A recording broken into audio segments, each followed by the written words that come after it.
while a member of parliament in Canada explains that it's also sexist. Finally, Michelle Obama says that black women are unable to articulate their pain, but a black woman articulates her pain quite loudly to a Farmington Hills police officer. You'll hear all these stories and more for another exciting edition of The Sound Dump.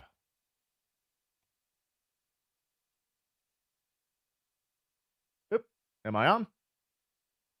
Host PC.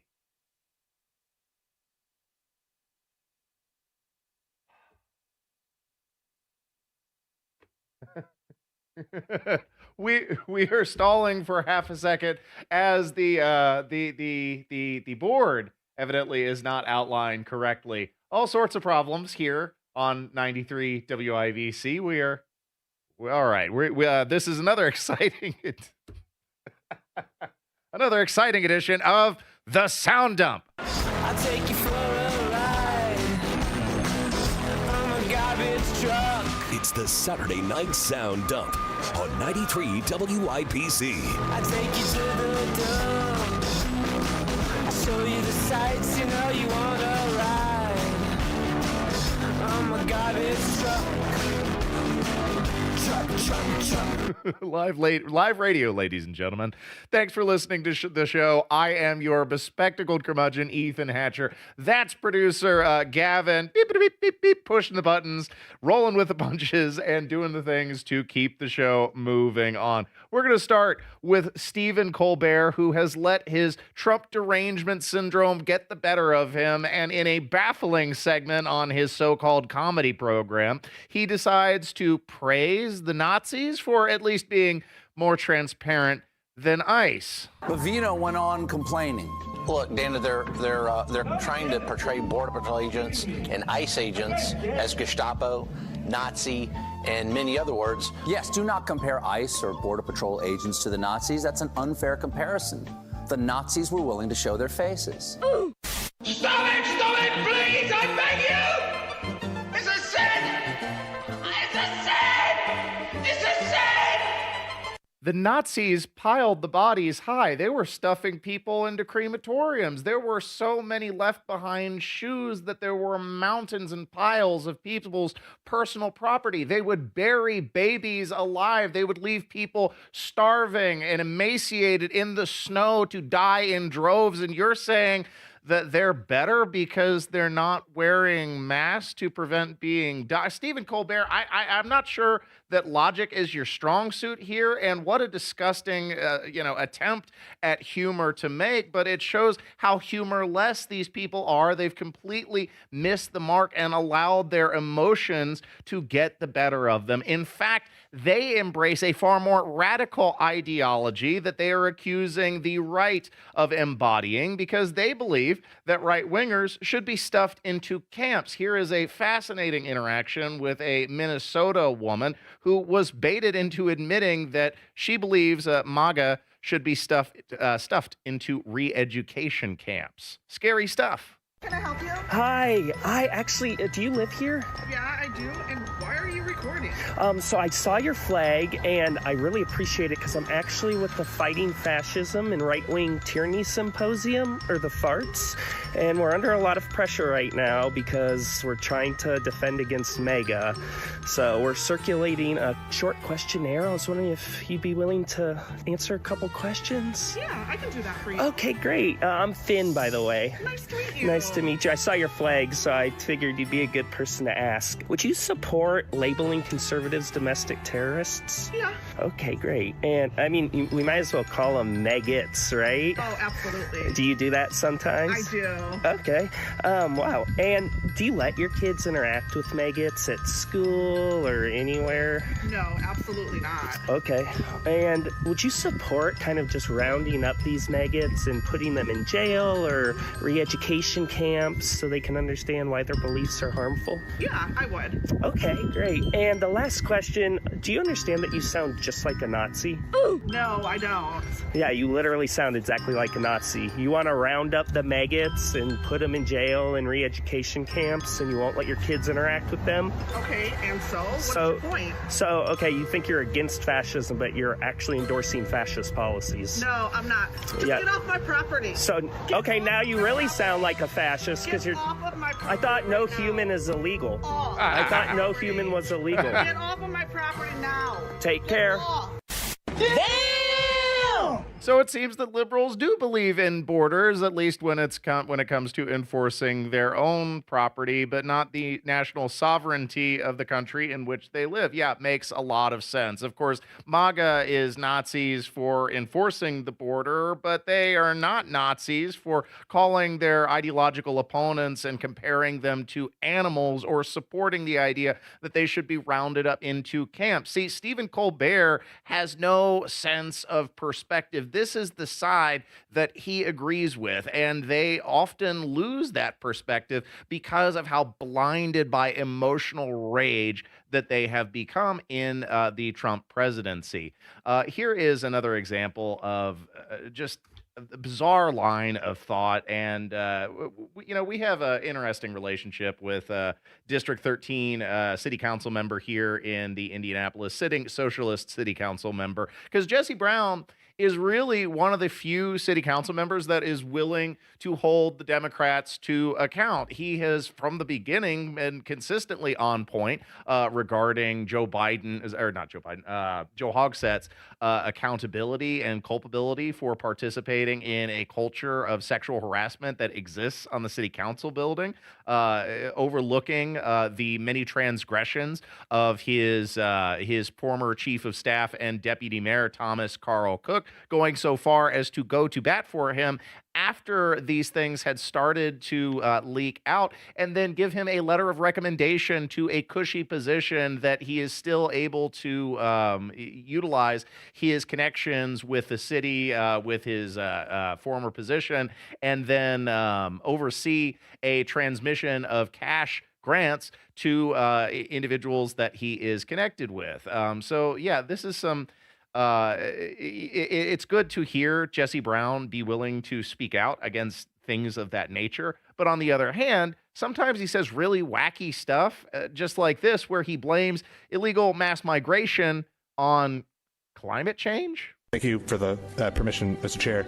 Is the cost of climate change. I know it's not sexy to talk about anymore for some reason, even though every scientist on Earth is pulling their hair out and talking about the catastrophic damage it's costing, not just to polar bears, not just to anything else, like nature and friendship and rainbows. It's causing real costs, especially, I might add, to immigration, right? A huge amount of immigration, and increasing, is caused by climate refugees, people whose farms were devastated by climate change and who are now moving to the United States.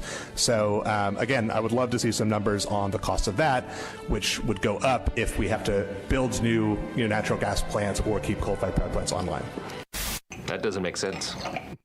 If we keep coal plants and natural gas plants online, then somehow that's going to equal out to more mass migration. Well, I suppose one thing that we potentially agree on is that coal and gas are the ways of the past, and the pathway to the future is by embracing nuclear technology. And if anything, that's why the greenies are totally lose me, is because they are often proponents of solar or wind, which eat up huge amounts of mineral resources, land resources, when we have these magic rocks in the form of nuclear energy that can boil water and provide us power for generations. For hundreds of years, we have more nuclear fissile material than we could possibly use in several dozens, hundreds of lifetimes. So we need to be embracing that as our pathway out, especially if climate change is as serious as these people believe.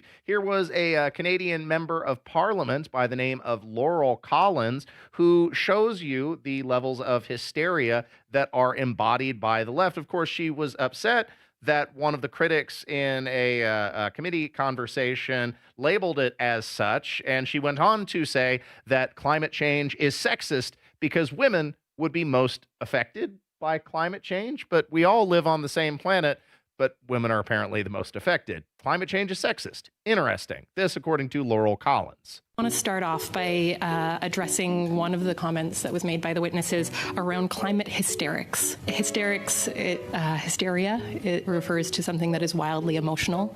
It comes from the Greek word womb, of the womb. It is used in ancient Greek to refer to things associated with women. And I hope you'll forgive me if I get emotional. Climate emergencies are not gender neutral. The degradation of ecosystems disproportionately impacts women and girls. And I am wildly emotional. This is the existential crisis of our time. And to hear that asking for high ambition is climate hysteria, that makes me wildly emotional. Absolutely. I think that we need to think about the intersection of gender and the climate crisis. And I hope that the people around this table and the people listening will refrain from using language like climate hysteria. Right. Why would they limit calling it climate hysteria when you said yourself that you are wildly emotional on the issue? So you're not able to think logically. You're not able to use reason on the issue. You are beholden to your emotions, and somehow that means that we should listen to you. I don't think so. I don't think so. And that's why many people haven't bought into the climate grift when they see individuals like this strongly embrace the issue. Elsewhere in the country, we had Michelle Obama continuing her grievance tour, this time explaining that as a black woman, she doesn't have permission to articulate her pain, which I find fascinating, considering that it seems like all Michelle Obama has been doing for several years now is articulating her pain in great detail to any outlet that will have her. We don't articulate as Black women our pain because it's almost like nobody ever gave us permission to do that. And does anyone care?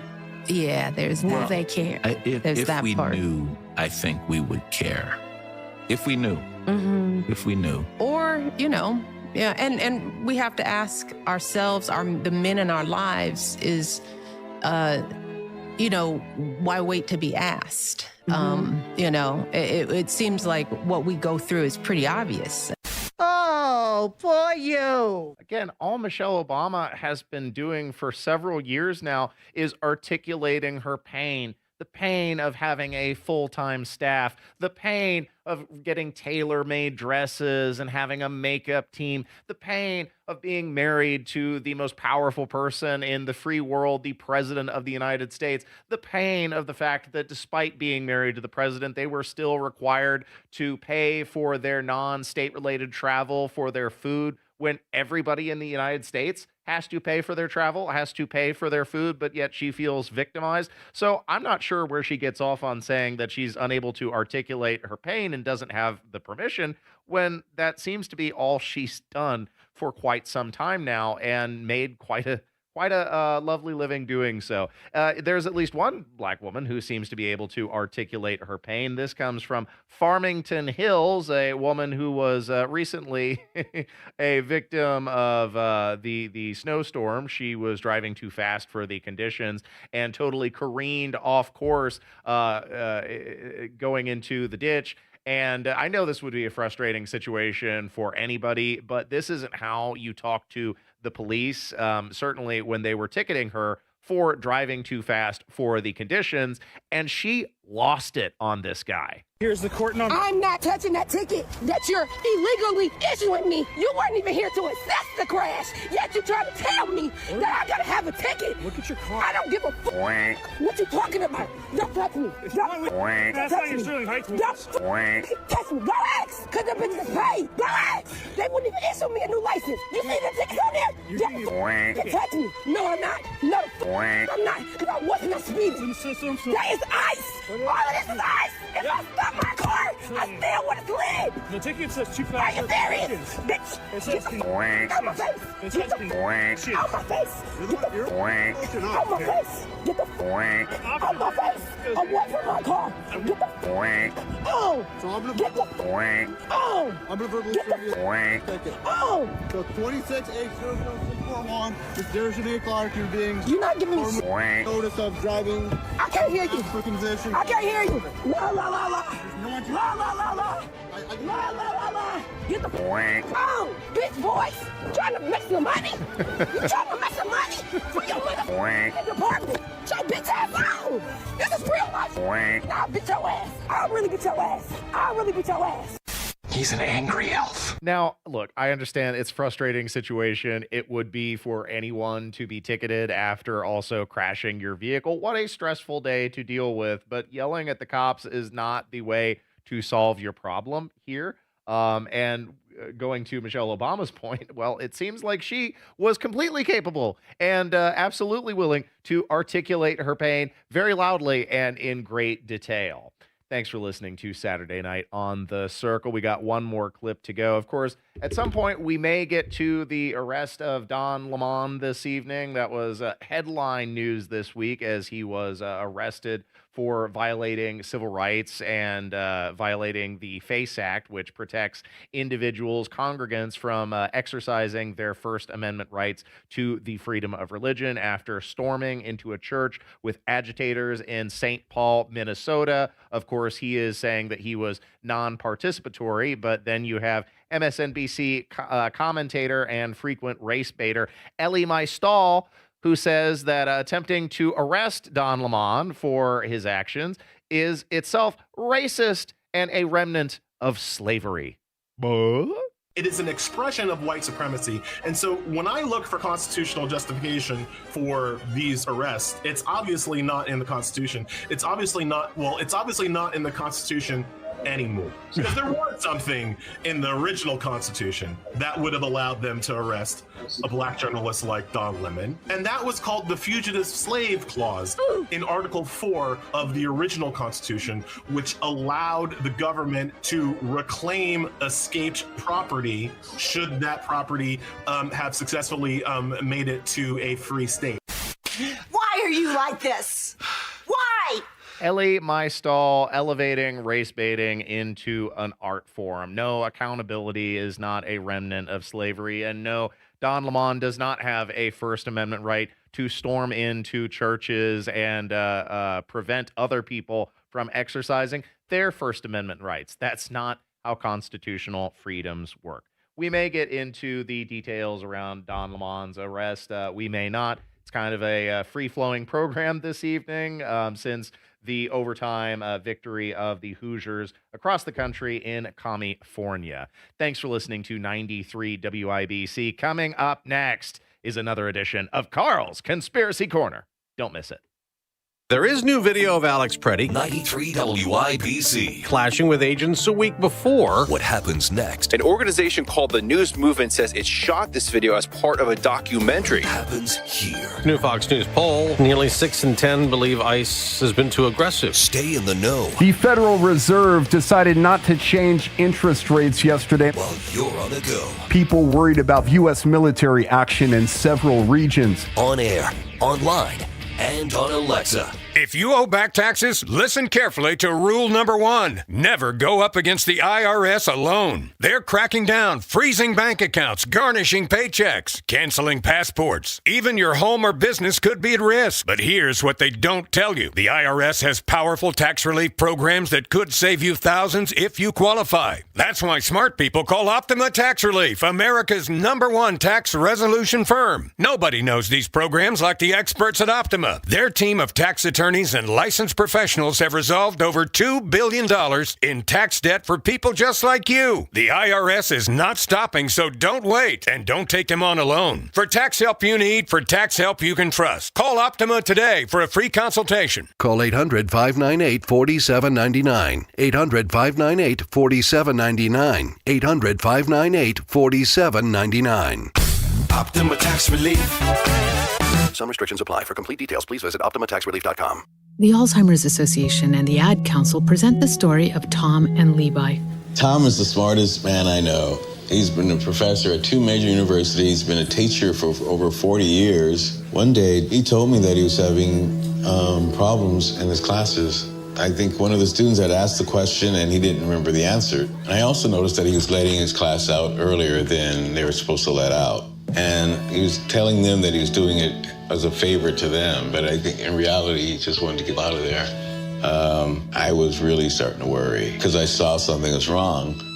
Levi and I talked about how it would change our lives, but he was there beside me, and my love for him was just immense. When something feels different, it could be Alzheimer's. Now is the time to talk. Visit alz.org/ourstories to learn more. A message from the Alzheimer's Association and the Ad Council. Daisy was abandoned by her family and placed in foster care at 15 years old. Her life was full of uncertainty. She thought she'd never have a permanent place to call home. Before I was adopted, I felt like I wasn't enough. I had this hole in my heart, and I never knew what I needed to patch that hole. But when my mom asked to adopt me, that hole was closed. It feels so normal now to say that I'm a part of this family. I am surrounded by love. I feel safe. And that hole inside of me is gone. I am whole. I'm finally enough just as I am. The Dave Thomas Foundation for Adoption is changing the lives of teenagers at risk of aging out of foster care. Like Daisy, every child deserves a permanent, loving home. You can help. Learn more at davethomasfoundation.org. When it comes to a gun suicide attempt, all it takes is a moment. My son, Ricky, took his life by the use of a firearm. It broke me, and I contemplated suicide. My grandson, I was gonna have to be here for him. I still own my firearm. I keep it in a safe because I want to keep my grandson and myself safe. Store your guns, locked, unloaded, and away from ammo. Hear more safe stories at endfamilyfire.org. Brought to you by Brady and the Ad Council. Up to 100 times more potent than morphine, the tiniest amount of illegal fentanyl is all it takes to cause an overdose. Learn more at cdc.gov/overdose. Indie Humane. Find your new best friend today. Visit indiehumane.org. No Kid Hungry is providing healthy meals and hope to hungry kids so they can build better futures. Learn more at helpnokidhungry.org.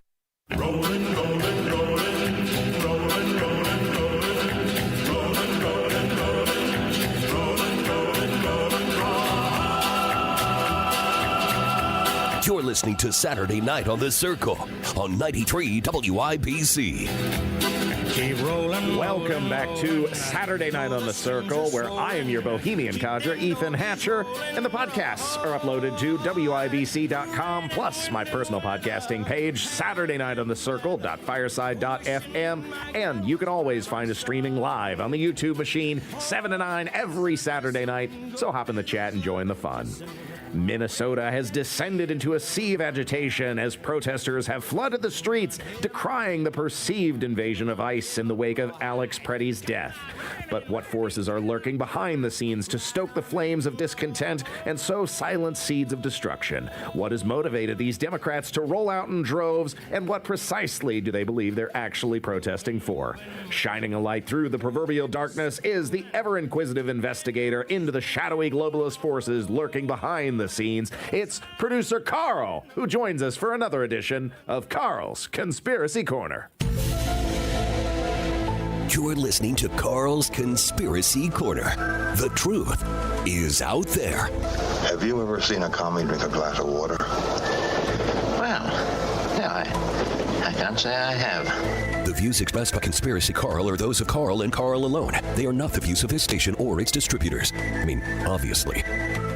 Deep beneath the streets of Indianapolis, in an undisclosed broadcasting bunker, we're once again joined by the inimitable producer Carl. What have you got lined up for us this week, my friend? Hey, it's good to be back. Apparently my connection is a lot better this time. Yes, everything is working. After weeks of toil, we finally got a better way to record this segment. We've outsmarted the globalists. Yes, perseverance is the key, producer Carl. So tell us more about these protesters in Minnesota. I understand that you think there's more at work than mere outrage. But, I was thinking about when we were thinking about a topic for this week to discuss. Back in the 60s and 70s, what the hell are we fighting for here? What exactly are the people up in Minneapolis fighting here for?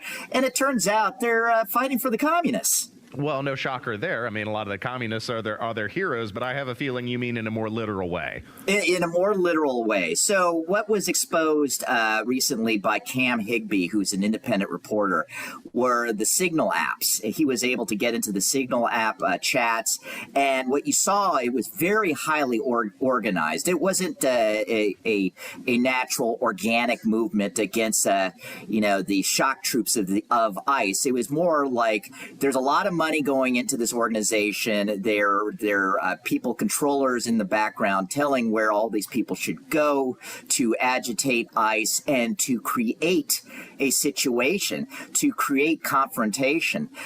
Quite literally, the controllers are sacrificing their own. And these people, these fools, don't even realize that they are the cannon fodder for the leftists, for the communists.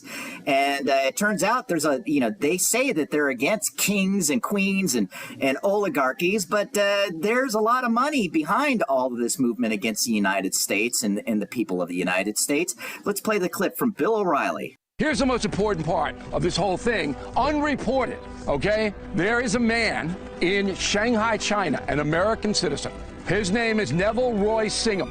He works with the Beijing government. He is funneling millions of dollars into the United States of America through 501s like Party for Socialism and Liberation, Democratic Socialists of America, Minnesota Immigration Rights Action Committee. There he is, okay? Connecticut-born, 71 years old, billionaire tech guy. He is funneling money here to these radical organizations who are then agitating professional people, communists mostly, because Singham's a communist, to go in and foster rebellion. You heard that story reported? That is absolutely true. The man has been investigated by the FBI in the past, this Singham character. This isn't some organic thing. This is a foreign power, Beijing, using this American citizen who lives openly in Shanghai in luxury, knowing that this man is funneling tens of millions, probably more, into this country to try to destroy the government. What the deuce is that? Where are you, New York Times?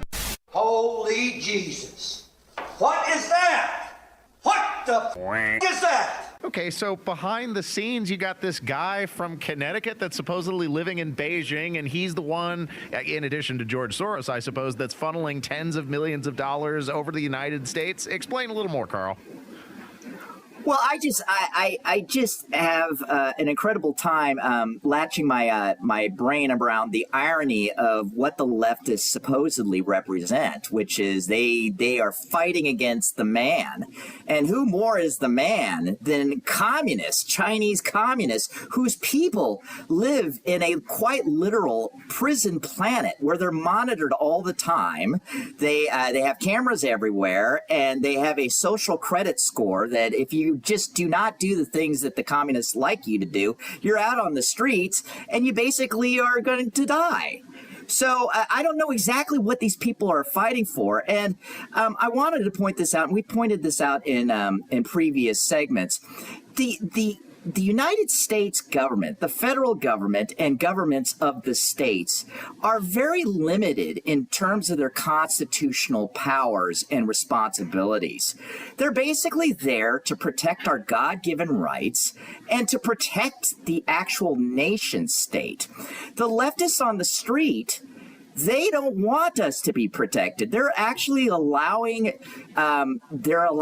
nefarious forces in foreign governments to get involved in this country to fund rebellion and to import a bunch of poor people. Again, we've talked about this in previous episodes.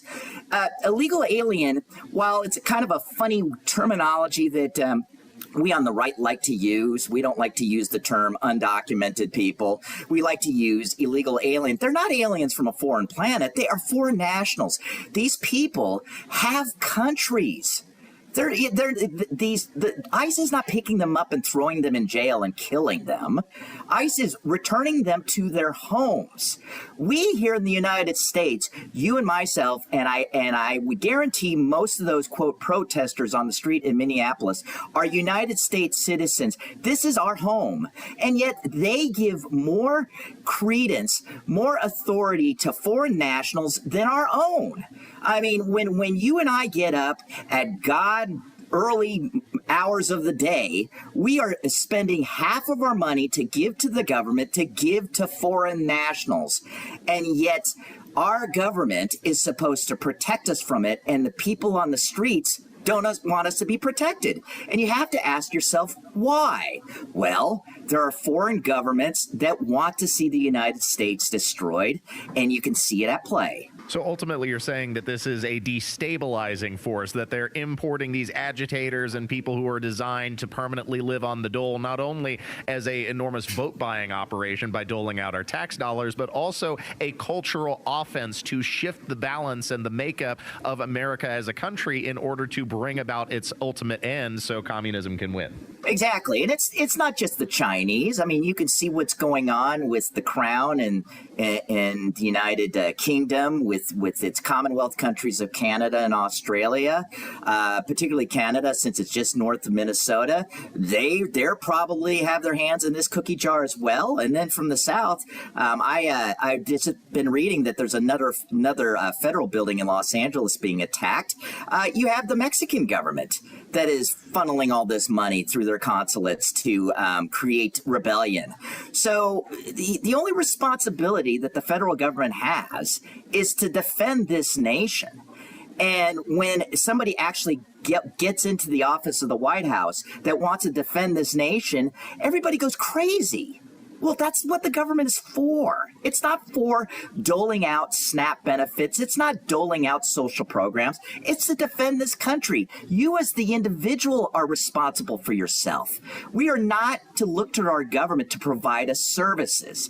And yet the ignorant people on the streets of Minneapolis and throughout this country seem to believe the other way. They seem to believe that we shouldn't defend this country and that the government has an obligation through our tax dollars that is being taken from our income to pay for all of these foreign nationals.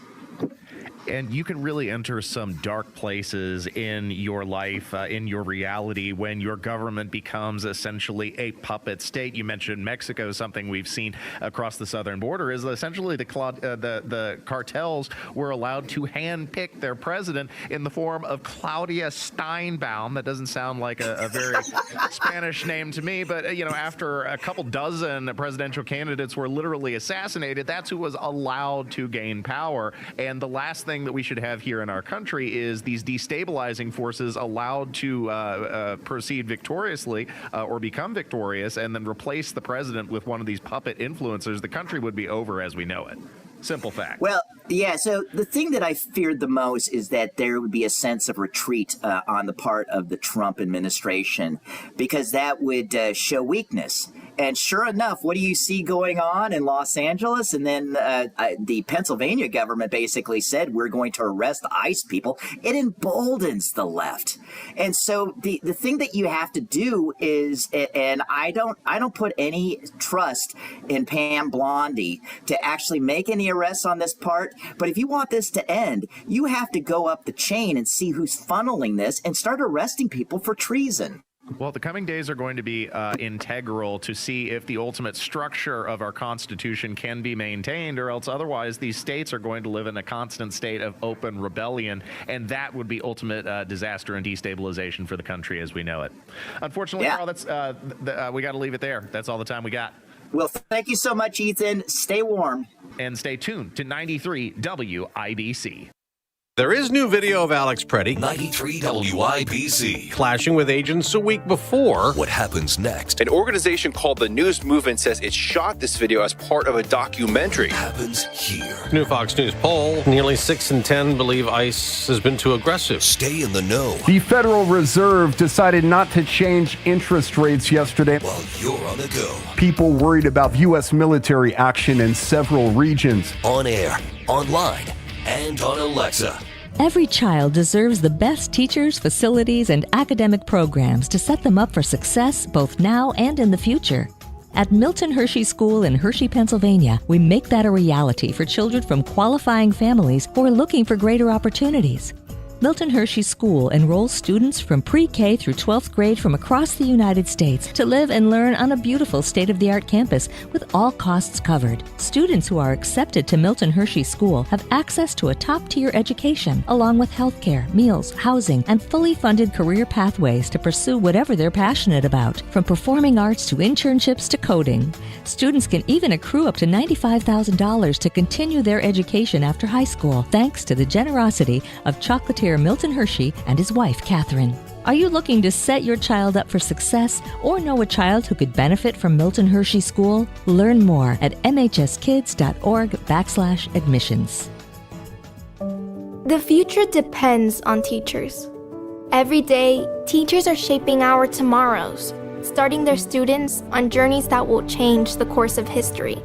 Right now, in a classroom somewhere in the United States, there's a teacher inspiring a future scientist who will make preventing pandemics their life's work, sharpening the mind of an aspiring environmentalist who will help combat climate change, and generating possibilities for a student who will be the first in their family to graduate college. It all starts with teachers who meet challenges with creativity, who reinvent education for the future, who work towards a school system that lifts up every child, regardless of race, income, or zip code, and to enable the full potential of our students, our communities, and our country. Explore a career that leaves a legacy you can be proud of. Shape the future. Teach. Learn more and receive free support at teach.org. Fox News, I'm Gianna Gelosi. President Trump speaking with Minnesota leaders to try to put an end to the unrest in the state, deploying his border czar Tom Homan to lead ICE operations. He will be reporting directly to the president. Border Patrol Commander Gregory Bovino had been acting as the Border Patrol lead here, even hosting daily press conferences, really the face of the operation here. But Bovino is now returning to be sector chief in El Centro, California, and other Border Patrol agents are leaving as well. Fox's Matt Finn, at least 34 people dead after that massive winter storm. It's still bringing bone-chilling temperatures nationwide. Fox Weather's Melanie Black in Boston, where almost 2 feet of snow fell. And that snow is not going anywhere anytime soon. Our Fox Weather Forecast Center is calling for high temperatures in the 20s and overnight lows in the single digits this week. America's listening to Fox News.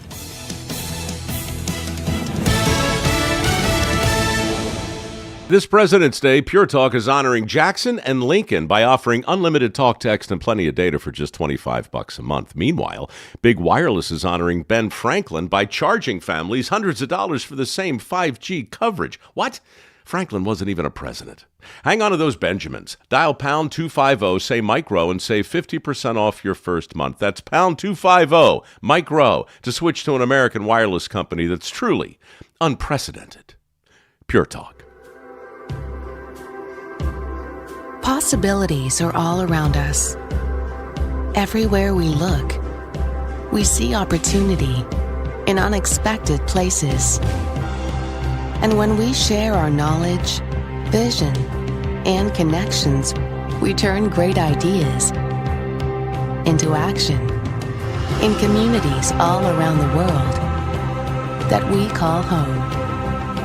Like transforming an old bus to feed hungry children, or providing life-saving equipment to those who need it most. From fighting disease to rebuilding schools, together we can make real change happen. We're Rotary. We are people of action. Get involved today at Rotary.org/action. I'm Chris Jakovic. I served in the United States Air Force and I deployed 3 times. So in 2017, I was serving as an Air Force First Sergeant. Our motto in that role is, my job is people, everyone is my business. But unfortunately in that year, I would lose my own brother, Lance Corporal Adam Jakovic, to suicide. The majority of veteran suicides are from guns. I store my weapons securely, not only for myself, but for my family. Store all your guns securely. Help stop suicide. My service never stops. Brought to you by End Family Fire and the Ad Council. What a difference a day made 24 little hours.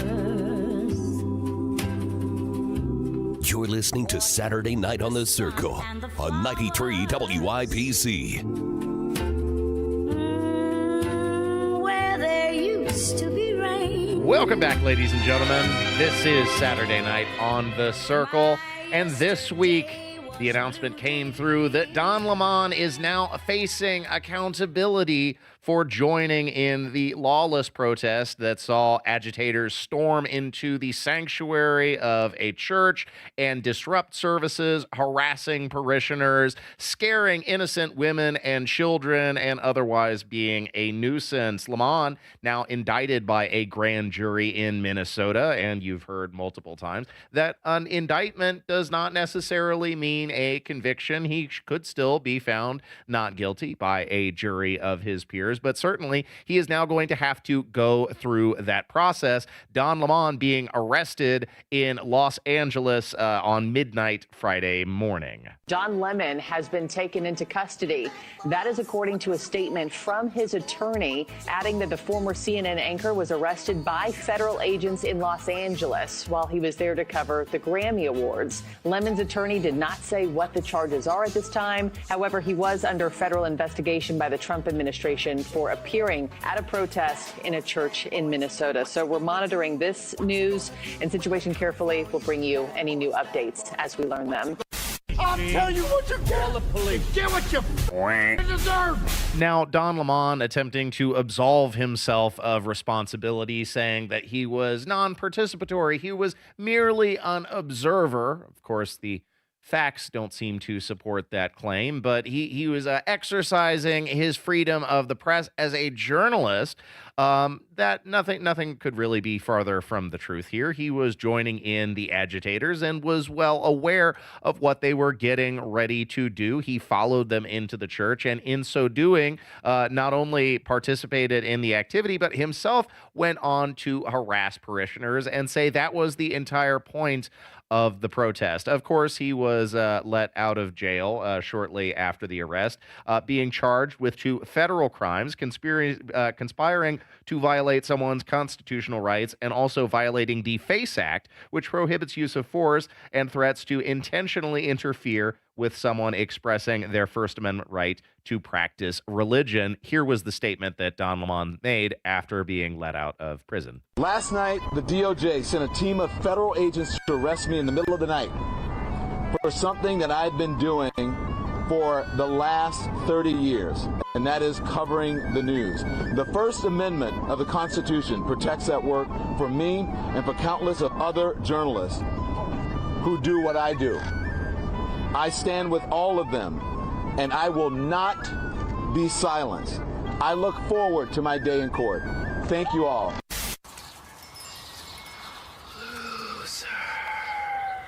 What?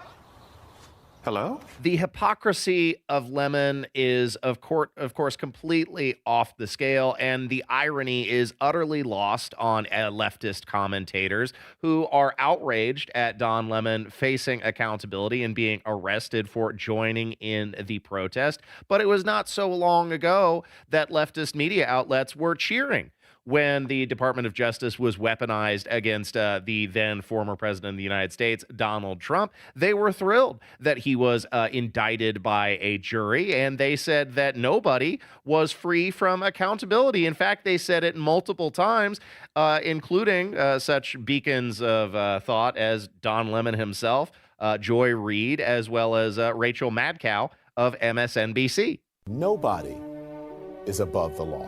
Nobody's above the law. It is the grand jury listening to the facts, listening to the evidence, listening to testimony, and then this, we don't know how many people, 22 people indicting Donald Trump. It was a grand jury that looked at facts, that looked at evidence, and this grand jury took a vote, which is part of our system. If you're a politician and you commit a crime, or a grand jury believes, based on a preponderance of the evidence, that you have committed a crime and you should face trial for it, you should face trial for it. That's the way the system works.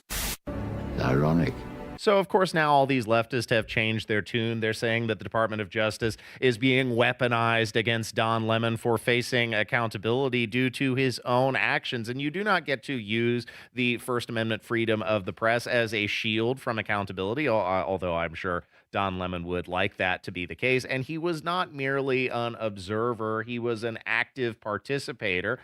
He was himself harassing parishioners at the church. And he said that was the point ultimately of the protest, to make these individuals uncomfortable, to harass them and to make them regret their support of ICE, which again is very bizarre to target a church in this protest. And he would have been just fine.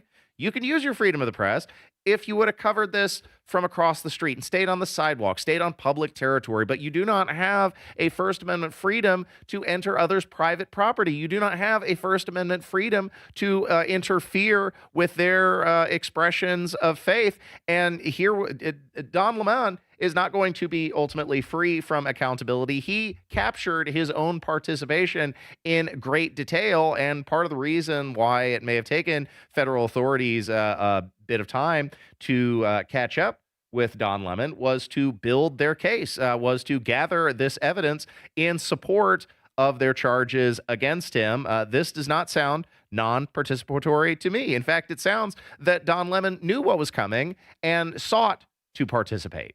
Did some reconnaissance on the ground. I'm speaking to an organization there that's gearing up for resistance and protest. I've been pleasantly surprised to see the community coming together, a diverse community. If you see this, when we first pulled up, we were like, wait a minute, which operation are we at? And as it turns out, because we're like, well, this is kind of MAGA coded, right? Saw the American flag or whatever.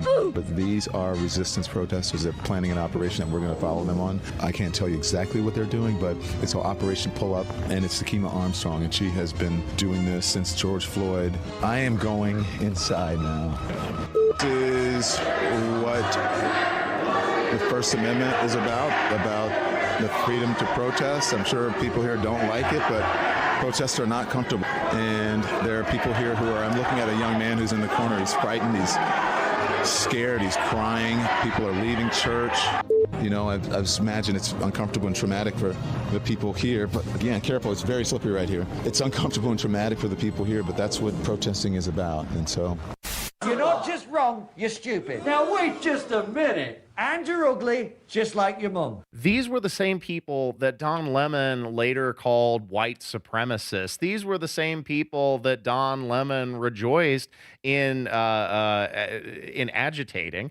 You heard him comment there about a young child who was afraid by these people, total strangers, who stormed into the church and started harassing the parishioners. He was crying, he was scared, and Don Lemon says that is part of the First Amendment. That's what protesting is all about. Well, if that's what you truly believe, then you have some extremely warped views, and in this case, you cannot use your First Amendment freedom to the freedom of the press to supersede the rights of others to freedom of religion.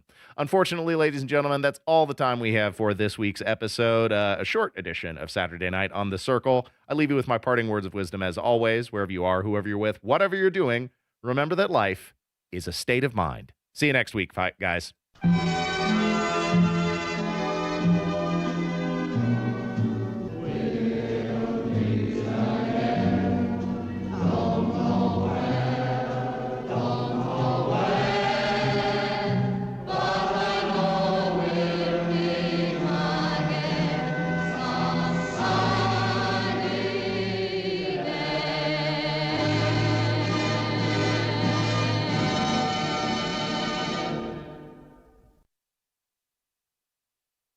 There is new video of Alex Preddy, 93 WIBC, clashing with agents a week before. What happens next? An organization called the News Movement says it shot this video as part of a documentary. What happens here? New Fox News poll, nearly 6 in 10 believe ICE has been too aggressive. Stay in the know. The Federal Reserve decided not